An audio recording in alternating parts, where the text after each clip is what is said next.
la materia, ¿no? Bien, sin más preámbulo, vamos a empezar con la clase. Perfecto, bien. Entonces, este es un tema bastante interesante, ¿no? Es un tema que van a ir tocando hoy, mañana, el siguiente año y por el resto de sus vidas, ¿no? Trastornos ácidos base es un tema que es muy frecuente encontrar en la sala de emergencias, ¿no? Los trastornos ácidos base por lo general son resultado de, por ejemplo, podemos tener traumas, podemos tener desórdenes alimenticios, cualquier patología que esté relacionada con el metabolismo puede generar trastornos ácido-base, de hecho son muy frecuentes, ¿no? Aquí tenemos una imagen un poquito explicando el espectro del pH en general, pero ahorita vamos a ir viendo más a detalle, ¿no? A más profundidad. Bien, entonces empezamos con el tema. ¿Qué es el pH? Concepto básico, ustedes ya lo saben muy bien. Solamente vamos a recordar un poco, potencial de hidrógeno, ¿no? El pH vendría a ser la cantidad de hidrógeno iónico encontrado en un medio, ¿no? En un medio cualquiera, ¿no? Se puede medir el pH de cualquier tipo de líquidos y de cualquier tipo de sustancias orgánicas, ¿no? Ahora, ¿qué es lo que nos importa de pH a nosotros los médicos? Lo que nos importa de pH es saber el pH de la sangre, ¿no? Específicamente el pH del plasma. Ahora, existen dos parámetros para saber cuál es el pH normal o cuál es el pH neutro, por así decirlo. En cuanto a la escala de pH para líquidos en general, se utiliza más que todo se utiliza más que todo el 7 como un punto neutro, ¿ok? Pero nosotros vamos a manejar más que todo el 738 y el 742, que a mí la verdad me chocó un poco este cambio, porque normalmente se utiliza el 735 y el 745 de pH desde hace tiempo, ¿no? Pero ahora estudiando un poco más artículos un poco más actuales en fisiopatología, nuestro doctor, el doctor Aguilar, nos proporciona un artículo que habla específicamente sobre trastornos ácido-base, ¿no? Y toman como referencia 738 y 742 como los valores normales del pH, ¿no? Ahora, si ustedes suman esto, que sería 738, los decimales sumamos, 38 más 42 sería 80, entonces 80 dividido 2 sería 40, entonces el punto medio exactamente en la mitad sería 7.40, ¿no? El pH ultra ideal, ¿no? El pH, eh, el mejor pH que podría tener un medio, ¿no? Pero estos son los parámetros que se van a manejar. No sé qué parámetros manejará la doctora Hidalgo, pero es bueno que manejen eh, varios, varios parámetros, ¿no? Y después tenemos los parámetros de límites, tanto ácidos como alcalinos, para compatibilidad con la vida, ¿no?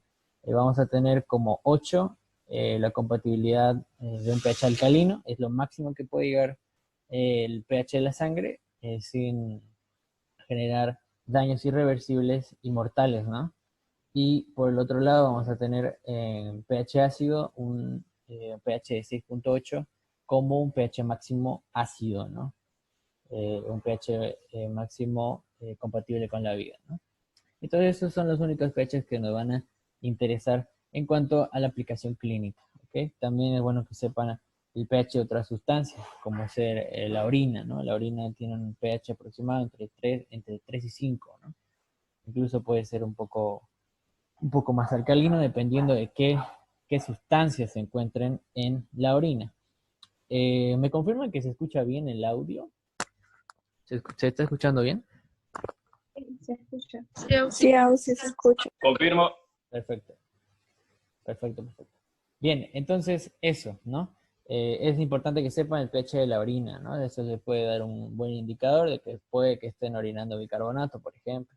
Es bueno que sepan el pH de líquido cefalorraquídeo, de la saliva, cosas como esas, ¿no? Así que pongan ojito en eso. Bien, un poco para dar conceptos generales, el pH del agua, por ejemplo. El pH del agua va a ser determinante, para iniciar un estudio de pH, ¿no? El pH del agua va a variar dependiendo de la temperatura. Eso es un fenómeno físico que se da en las moléculas del agua, ¿no? Vamos a tener que el agua a una temperatura de 100 grados centígrados va a presentar un pH de 6.1 sin necesidad de que hayan cambios químicos dentro, ¿ok? Ahorita vamos a explicar por qué. Después el agua a 37 grados centígrados marca aproximadamente 6.8 de pH y a 25 grados centígrados marca 7 de pH. ¿Cuál es la relación aquí? Metiendo un poco más de lógica a la teoría y no tanto para aprendernos de memoria. Mientras más se está elevando la temperatura, el pH está bajando, ¿ok? El pH está bajando. Entonces, eso nos va a dar un indicador que podemos aplicarlo al cuerpo humano, ¿no? Por ejemplo, cuando estamos experimentando periodos de fiebre, la temperatura sube, ¿no? Entonces, podríamos estar desarrollando un estado de acidosis metabólica aguda o un estado de acidosis o un estado de alcalosis respiratoria aguda también, ¿no? Entonces la temperatura puede modificar ciertas funciones físicas y fisiológicas del cuerpo, ¿no? Bien, entonces ese sería un poco un concepto básico.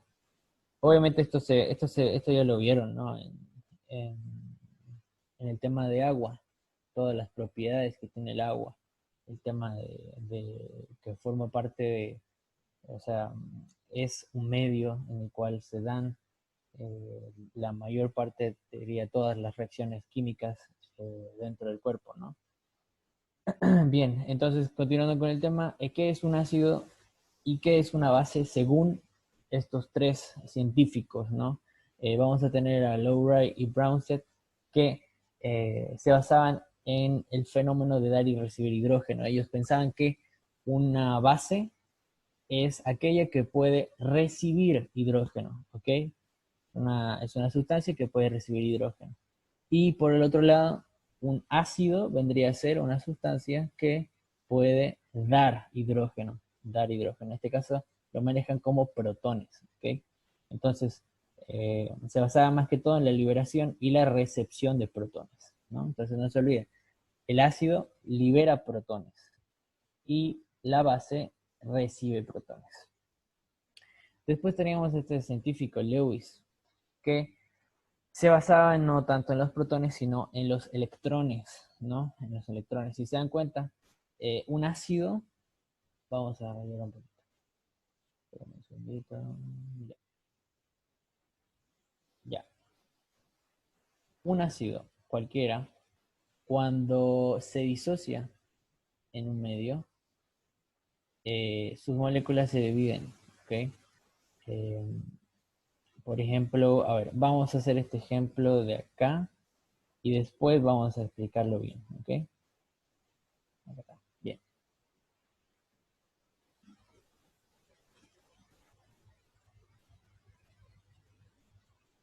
Ya. Tenemos el ácido clorhídrico acá como nuestra primera sustancia, ¿ok?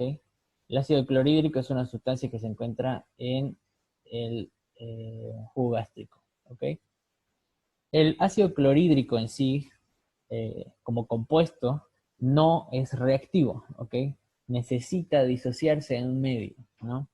Sé que ustedes manejan muy bien los conceptos de soluto y disolvente. Entonces, este vendría a ser el soluto, y al ingresar en un medio que vendría a ser el disolvente, un medio cualquiera, vamos a dibujarlo de azul, un medio cualquiera, este compuesto se va a disociar, se llama, ya se va a disociar. ¿De qué manera? Vamos a tener dos moléculas diferentes, ¿ok? Vamos a tener por un lado el protón o el hidrógeno libre, y vamos a tener al cloro, ¿ok? Disculpen la letra. Vamos a ver. Ya. Y vamos a tener al cloro, ¿no? Entonces, ¿qué está pasando aquí? Esta molécula, al entrar en contacto con el medio, en este caso un líquido cualquiera, podemos dar un ejemplo en agua, por ejemplo. Se va a disociar en un protón y en un ion de cloruro, ¿no? Ion cloruro.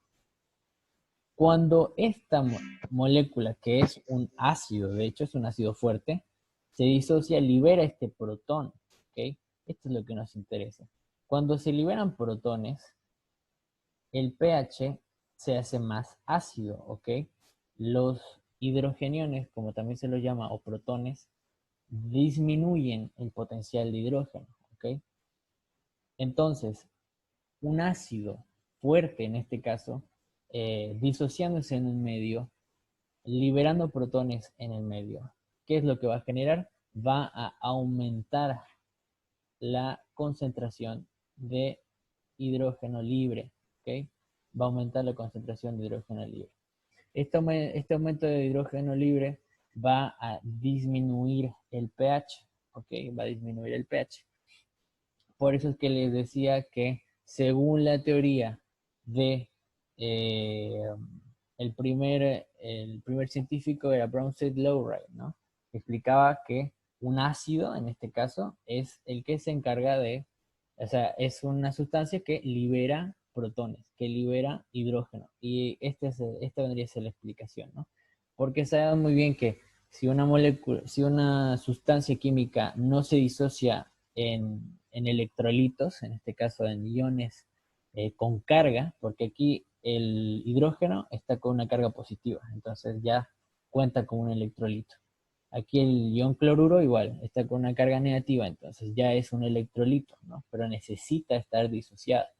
Como sustancia en sí no tiene una participación en cuanto al intercambio de químico dentro del cuerpo, ¿no?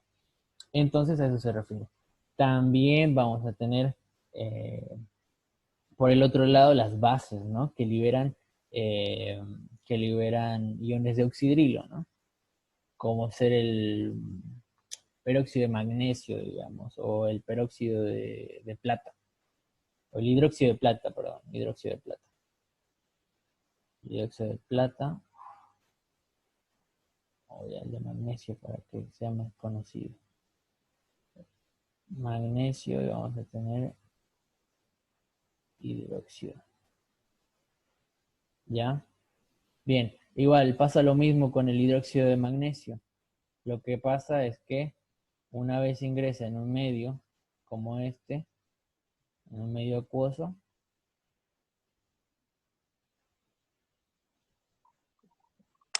se disocia, ¿no? Se disocia. Y vamos a dibujarlo con otra colorcita.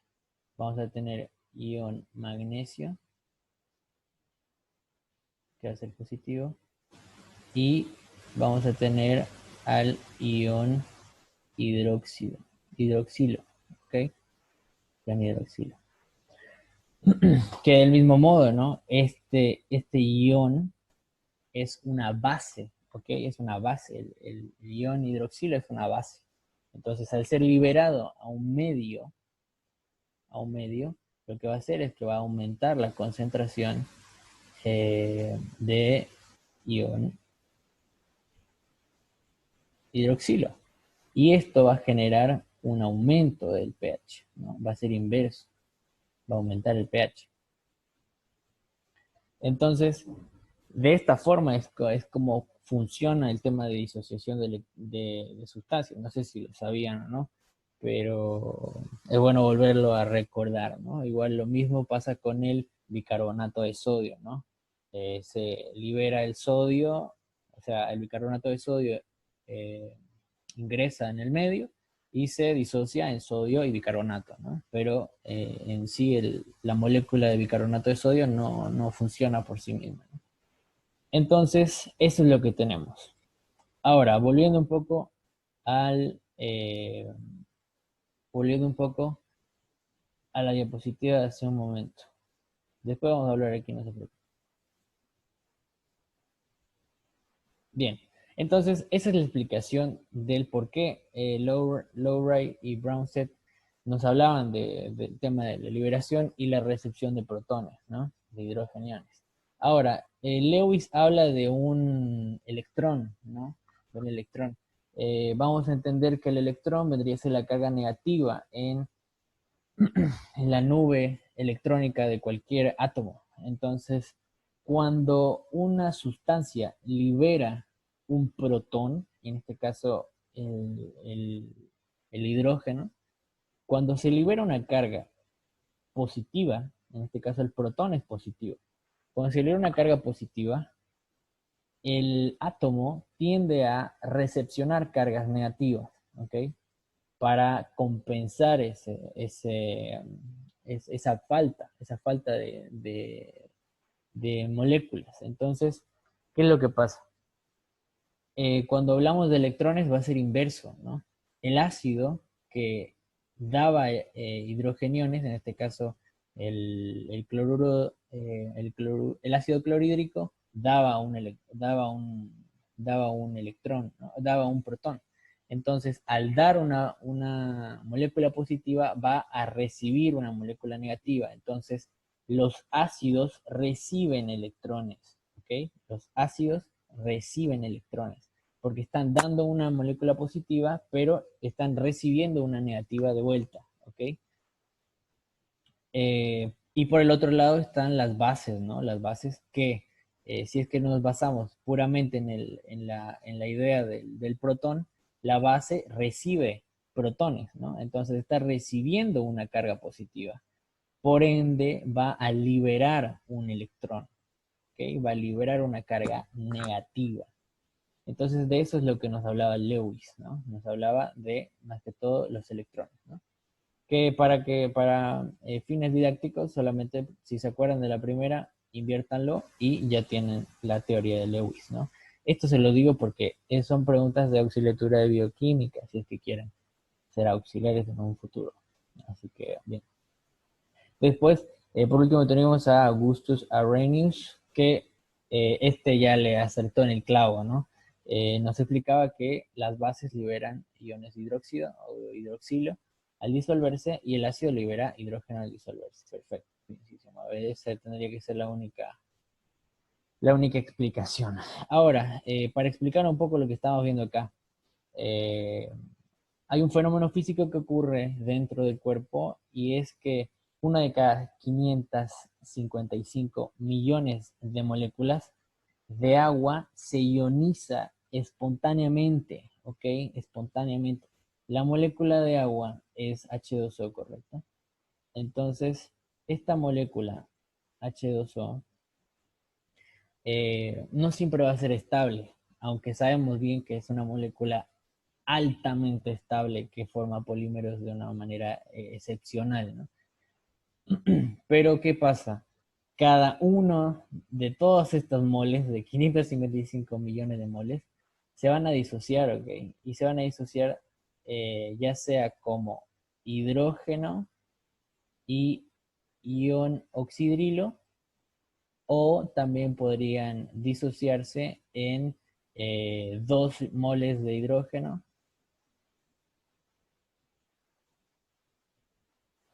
y este oxígeno vendría a acoplarse a otras moléculas, ¿ok? Entonces, ¿esto qué es lo que nos está dando a entender? que los iones de agua no siempre van a estar estables, ¿no? Y sabemos muy bien que la temperatura es un fenómeno físico que acelera las reacciones químicas en general, ¿no? Eso se puede ver a simple vista con el hecho de calentar el agua, digamos. Acelera las reacciones químicas de cualquier sustancia, ¿no? Entonces, el calor, en este caso, va a funcionar como una enzima, por así decirlo, ¿no? Va a acelerar el proceso de disociación normal que está teniendo el agua, que tiene uno en 555 millones. ¿Y qué es lo que va a pasar? Si aumenta el calor, va a aumentar la cantidad de moles de agua que se disocian, ¿no? Que son inestables. Entonces, van a aumentar los electrolitos libres, ¿ok? Va a aumentar el hidrógeno y va a aumentar el ion oxidrilo. Y dependiendo de cuál aumente más, vamos a tener cambios en el pH, ¿no? En este caso, el aumento de la temperatura va a tender a aumentar los iones de hidrógeno, ¿no? Los hidrogeniones, ¿no? Y por ende bajar nuestro pH. Entonces tienen que entender muy bien el concepto de que aumentas hidrógeno, disminuyes tu pH, ¿no? Aumentas ion oxidrilo, aumentas tu pH, ¿no? Bien, después, después de hablar todo el tema este de pH, ya pasamos de generalidades a aplicaciones, ¿no? ¿Qué es lo que pasa cuando se disocian estos ácidos, ¿no? O estas bases dentro de un medio? Lo que pasa es que el pH, si es que no cuenta con mecanismos de regulación inmediato, tiende a dispararse, ya sea a elevarse o a descender muy rápidamente, ¿no? Y eso es algo que no queremos que suceda, ¿no? Porque estábamos viendo el parámetro de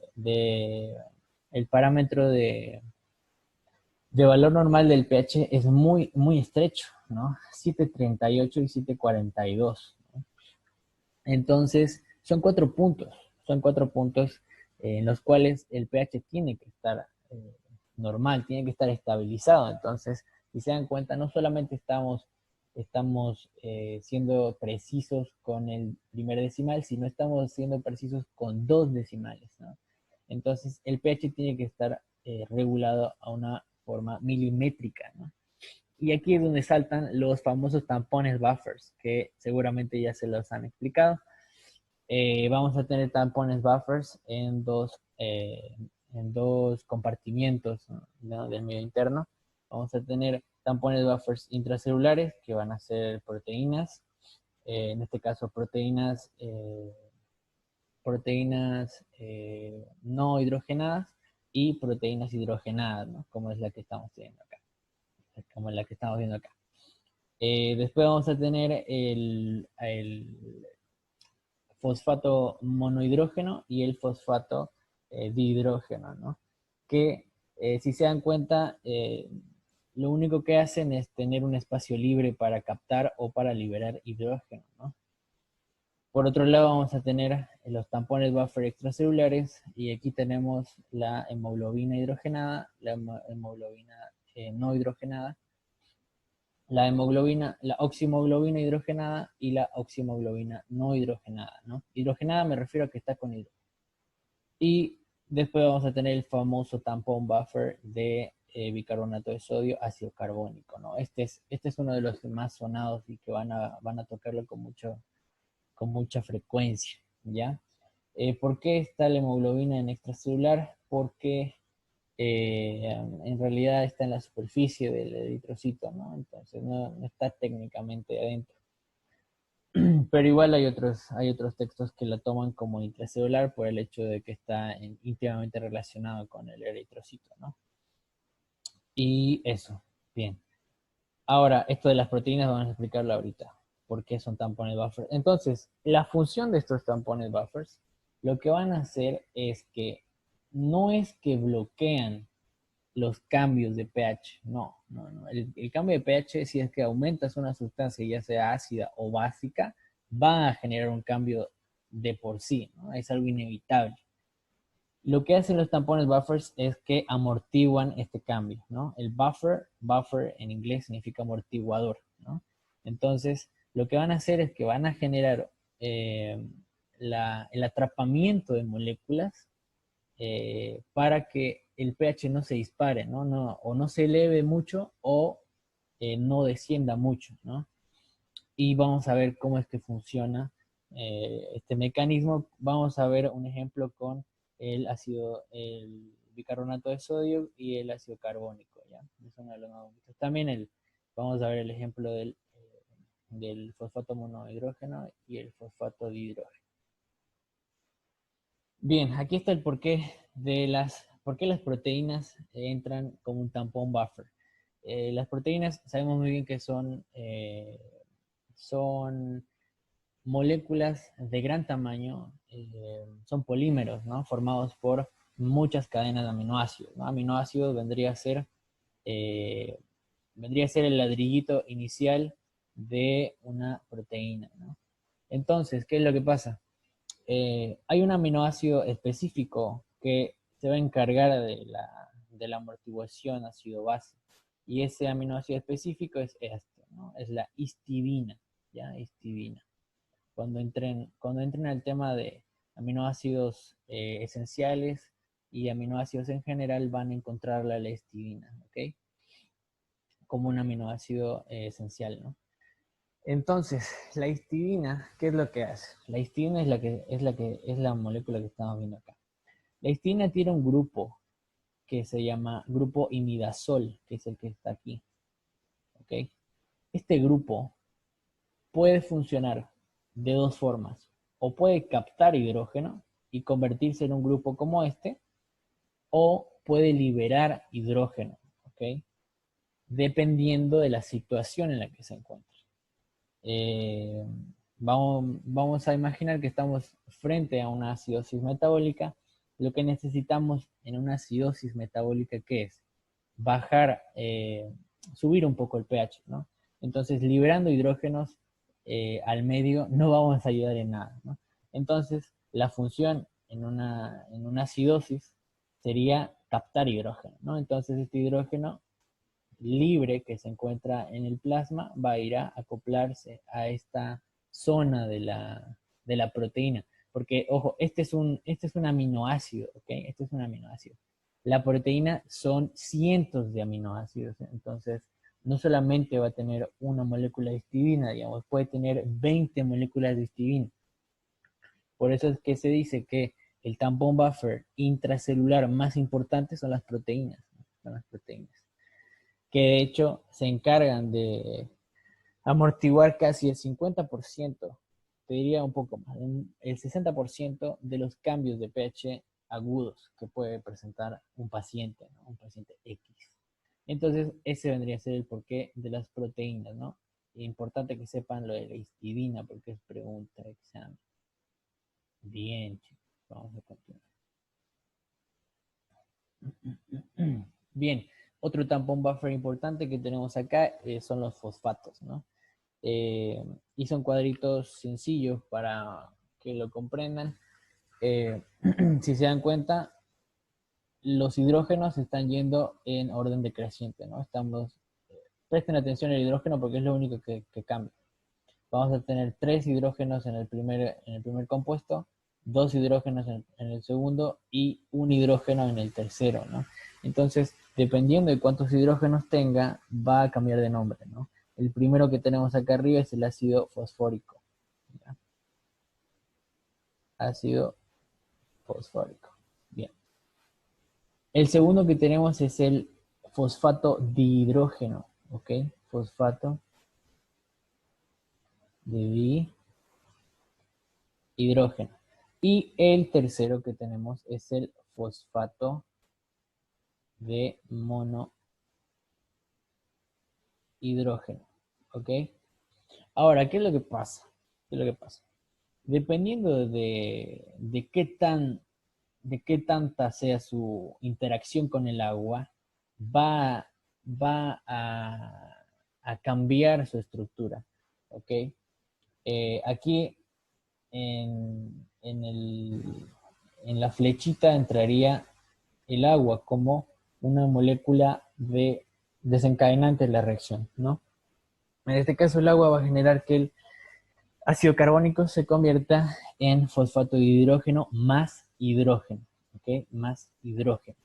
Entonces esto nos estaría dejando un hidrógeno más, o sea, estaría aumentando el hidrógeno libre, ¿no?